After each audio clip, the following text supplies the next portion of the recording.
सुप्रभात। सुबह की राम राम। मैं सुधा सक्सेना।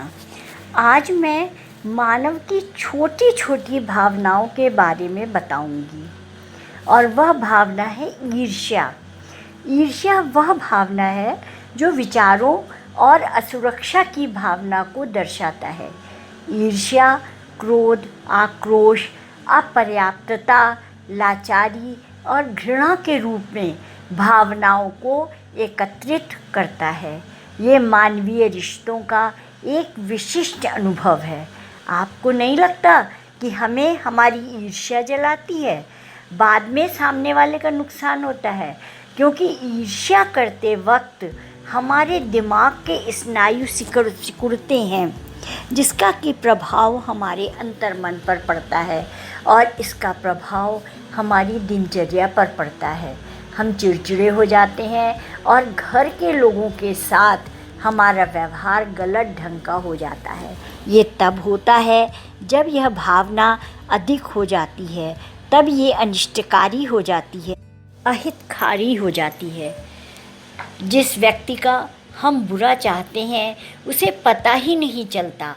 उस समय हम अपने रक्त को जला रहे होते हैं, हमारी आत्मा दूषित होती है, हमें शांति नहीं मिलती, अर्थात हम स्वयं को ही बुरा बना रहे होते हैं। अधिकांशतः ईर्ष्या नकारात्मक भाव से ली जाती है, लेकिन अगर हम गौर करें तो यह मानवीय रिश्तों में एक विशिष्ट अनुभव भी है। जीव कारकों के अनुसार इसका प्रभाव अनजाने में होता है। धर्मशास्त्रियों के अनुसार कई भावनाओं की ये एक जटिल भावना आवश्यक भावना है। यह सामाजिक बंधनों को बरकरार रखता है। यह भावनात्मक चिंतन का एक रूप है। ईर्ष्या के कारण प्रेम भी किया जाता है।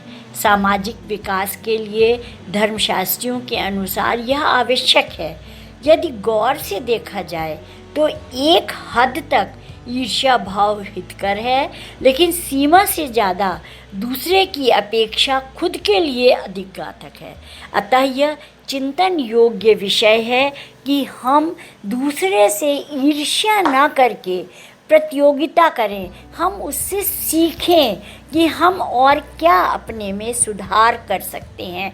अगर हम ईर्ष्या को इस रूप में आगे बढ़ाएंगे तो निश्चित रूप से हम दूसरे से कुछ न कुछ सीखेंगे, क्योंकि हर एक के पास कुछ न कुछ अलग अलग गुण है और हम प्रत्येक क्षण प्रत्येक से कुछ न कुछ सीख सकते हैं।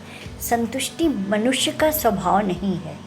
यदि इसे मनुष्य के गुण के रूप में देखें तो भौतिक संपन्नता इसी गुण के कारण हुई, किंतु समस्या तब आती है जब वह संतुष्टि ईर्ष्या में बदल जाती है। इस ईर्ष्या से कैसे बचा जाए, जीवन में यही समझना आवश्यक है। इसके लिए ईश्वर ने शरीर को ही सबसे बड़ा उदाहरण रखा। 2 कान अधिक सुनने के लिए, 2 आँखें अधिक देखने के लिए, नासिका के 2 नथुने अधिक प्राणवायु ग्रहण करने के लिए, और जबकि जिह्वा एक ही दी, कम बोलो, संतुलित बोलो। जीवन में अचानक कोई अच्छा लगने लगता है तो कभी कभी कोई बहुत खराब लगता है। ये आकर्षण और विकर्षण मात्र दृष्टिकोण है। सुंदरता मन में होती है, विचार में होती है। आकर्षण वहीं अच्छा होता है जब आकर्षण गुणों के आधार पर हो।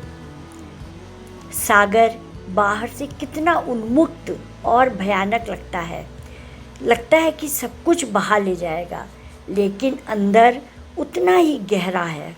अनेक वनस्पतियाँ, मुक्ता, मोतियाँ, बहुमूल्य सीपियों को अपने अंदर समाये हुए हैं और अनेक प्रकार की वनस्पतियाँ उपयोगी हैं।